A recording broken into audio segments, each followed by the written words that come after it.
welcome to Whips in the Dungeon and the BDSM Dungeon Play channels. The excitement never ends around here, and tonight we've got an unboxing to do, and we'll see how it goes. I don't want it to be too long, but we got a parcel in the mail yesterday from Mojave Outliers. It should be a 4-foot bullwhip. And so let's take a look and see what's in our box.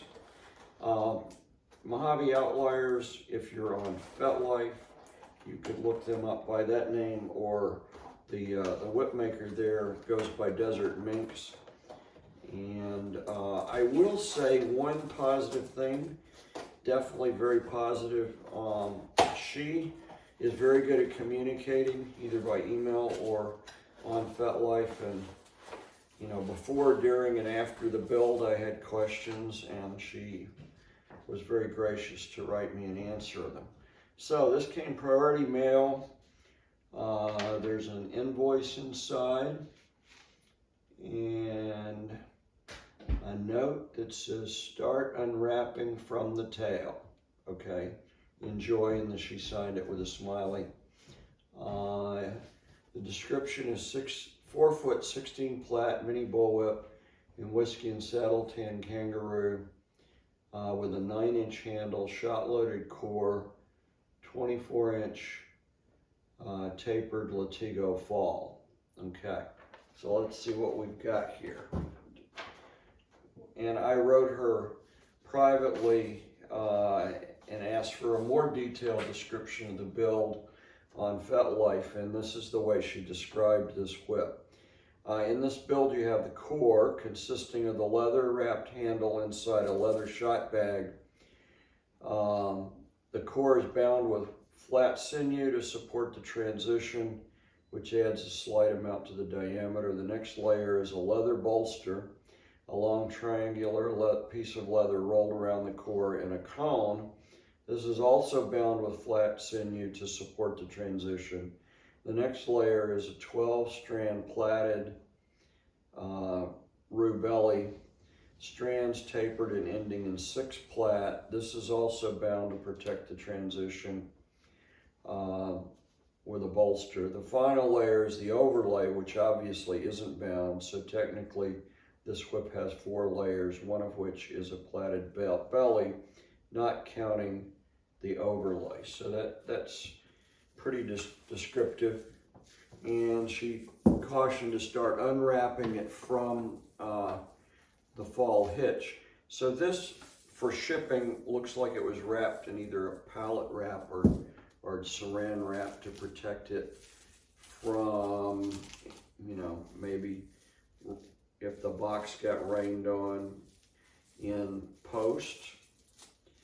And see if I can get it started. I'm sure once I get it started, it'll go pretty well. Okay, so it's just like unwrapping a candy cane. And it's important, I think. I mean, it's a good thing that it's wrapped to protect it from rain or inclement weather in shipping.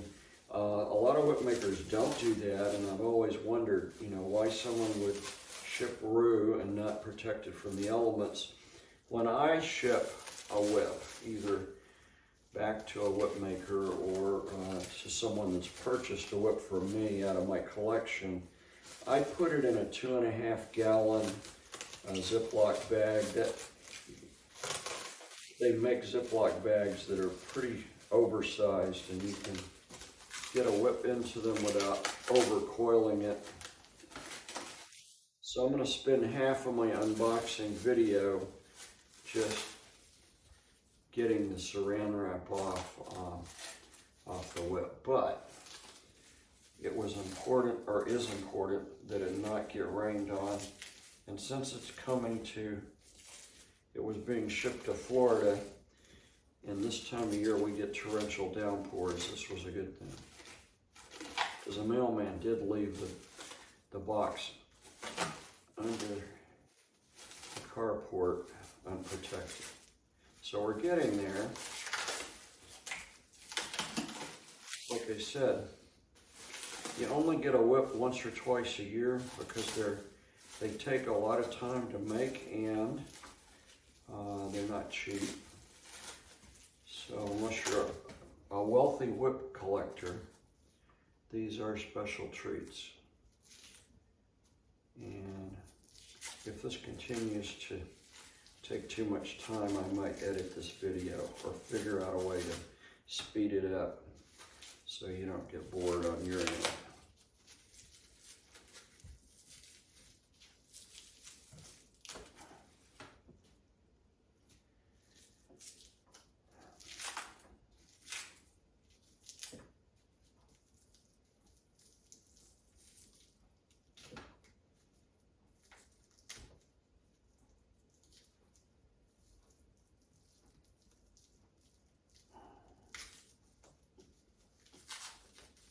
Here we go. Almost success.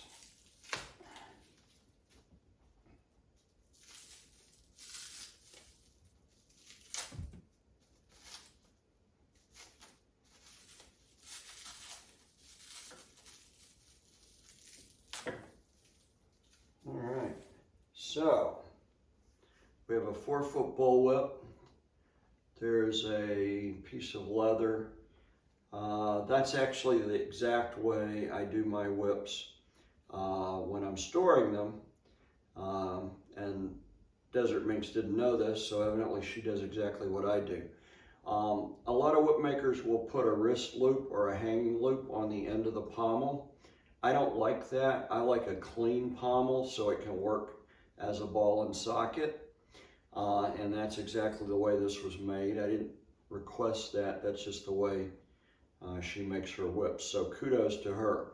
I also like a piece of leather, and then all I do is just loop it around the handle, and it hangs. And then all my whips hang straight for storage, and then when I'm getting ready to throw them, I can take them down. You just take the loop off and put it back on when you're ready to rehang it. So, what a 4-foot, haven't measured it, but that looks like about 4 feet. 9-inch handle I specified because a 4-foot bullwhip usually has a 6 to maybe an 8-inch handle. 9 inches is a little bit longer than you would expect, but in years of throwing, I found I was clipping my left ear with a 6-inch handle on the backhand side, and I decided a 9-inch handle was the way to go, and so that's the way most of the whips in my collection are. They're all 9-inch handles, so that's a me thing. But let's test this out. I have several videos on good characteristics of a short whip, so I won't go over all of those things. I'll just do those tests, and you can check out my other videos. But first we're going to run our hand down the length of the thong and see how smooth the plaiting is and how well it was rolled. And I honestly don't feel a transition, which they'll be there because there were plaits dropped, but to the aging whip thrower, me, I don't feel those. Then the next is I check the rollout with the belly. It rolls straight. And that will actually continue to improve as the whip breaks in. Then I roll it over against the spine, and it's not broken in yet, so I don't expect it to have rollout. I expect it to have an arc that would arc straight against the spine. Okay. And it looks like it arcs straight. The fall's nicely cut. It's a little bit thicker up toward the fall hitch than I would expect would be needed for a 4-foot bullwhip, but it tapers nicely, and as you get down the last 6 inches or so, it's been tapered and trimmed down quite a bit. The plaiting is very nice. It's just kind of a checkerboard in the handle. Now there's no pineapple knot transition. There are a few bullwhip makers that do this. This isn't uncommon. I know Viper doesn't put a pineapple knot on his transition. Obviously, Mojave Outliers prefers not to. It's not required, it's really just kind of an accent. And as far as I know, it doesn't form any necessary function other than it helps define the handle where the handle transitions into the thong. So let's just check it real quick. It rolls out straight with a thumb push and a bow and arrow. It's not broken in, so I wouldn't expect it, but it rolls straight coming off the shoulder. So my first impression is that this is going to be a very accurate whip. Most of the bullwhips I have in my collection are 2-belly.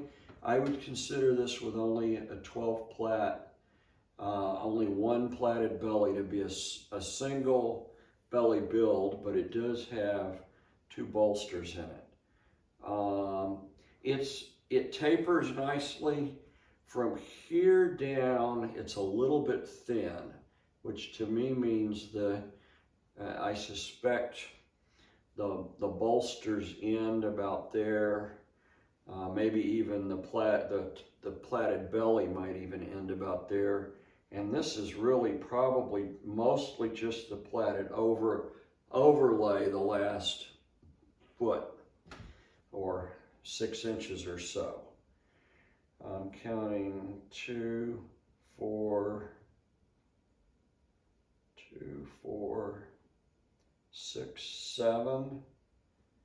7 strands, so maybe 8 strands, and I'm missing one. You'd think it would be an even number at the fall hitch, which means for a 16 plat to get down to 8 strands, 2, 4, 6.